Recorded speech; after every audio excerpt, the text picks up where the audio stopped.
प्रिय छात्रों, आज हम लोग कक्षा 12 सामान्य हिंदी के काव्यखंड से अयोध्या सिंह उपाध्याय हरिओत द्वारा रचित पवन दूतिका नामक कविता का अध्ययन करेंगे।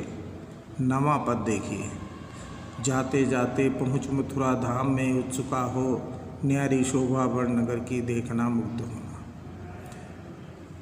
जैसा कि हम सभी को ज्ञात है कि श्रीमती राधा ने पवन को दूतिका बना करके श्री कृष्ण के पास भेजने का मन बनाया और उस पवन को वो दिशा निर्देश देती हैं।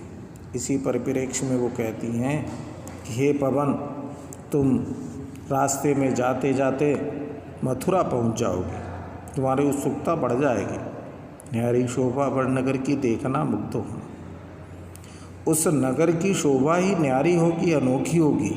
तुम देखोगे और निश्चित तुम मोहित हो जाओगे। इतना सुंदर वो मथुरा नगर है। तो होवेगी चकित लग मेरु से मंदिरों को। और मथुरा के जो मंदिर हैं वो मेरु से, उपमा अलंकार, सुमेरु पर्वत जैसे ऊंचे ऊंचे मंदिर हैं, उनको लख करके देख करके तुम्हें आश्चर्य होगा। आभा वाले कलश जिनके दूसरे अर्क से हैं, और जिन मंदिरों के ऊपर कलश लगे हुए हैं पीतल के, वो इतने चमकदार हैं। आभा माने चमक, इतनी चमक है उनमें कि जो दूसरे अर्क से हैं। अर्क माने सूर्य। ऐसा लगता है कि जैसे दूसरा सूर्य निकल आया हो, इतनी चमक उन कलशों में है। देखे पूजा समय मथुरा मंदिरों मध्य जाना, नाना वाद्यों मधुर स्वर की मुग्धता को बढ़ाना। जिस समय पूजा का समय हो, अर्थात सायंकाल जब आरती का समय हो, उस समय मथुरा के मंदिरों के बीच तुम जाना। वहाँ क्या देखोगी कि नाना वाद्यों मधुर स्वर में, नाना प्रकार के वाद्य मधुर स्वर में बज रहे होंगे। तुम भी उसमें भाग लेकर के उनकी मुग्धता को बढ़ाना। किंवा लेके रुचिर तरु के शब्दकारी फलों को।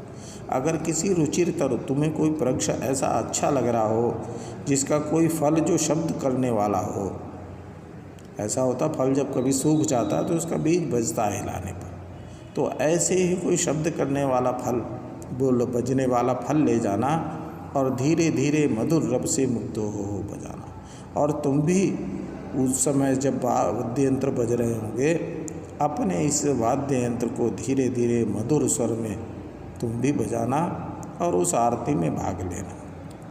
तू देखेगी जलद तन को जावही तग्धता हो, होंगे लोने नयन उनके नए ज्योति उत्कीर्णकारी। और फिर तुम जब देखोगी श्री कृष्ण जी को, जलद तन, जलद माने बादल, बादल जैसा तन माने शरीर, अर्थात बादल जैसा श्यामला शरीर उनका, वही तग्धता तन्मयता। होंगे लोने नयन उनके नयन सलोने होंगे जो साक्षात प्रकाश बिखेरने वाले होंगे।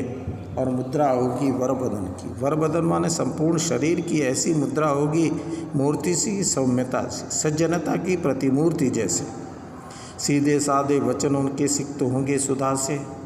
और जब वो बोलते हैं तो उनके सीधे साधे वचन ऐसे लगते हैं कि सुधा से सिक्त, सुधा माने अमृत, अमृत से मानो सने हुए हों।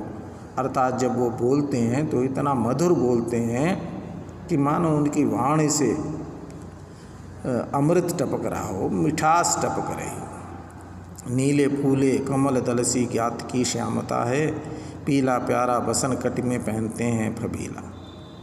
नीले फूले कमल के समान उनका रंग है, अर्थात श्यामला रंग है उनका। और उस पर पीला वस्त्र, बसन माने वस्त्र, कटी माने कमर में, और उस पर कमर में जब पीला वस्त्र पहनते हैं वो उन पर बहुत फबता है, बहुत सुंदर लगता है।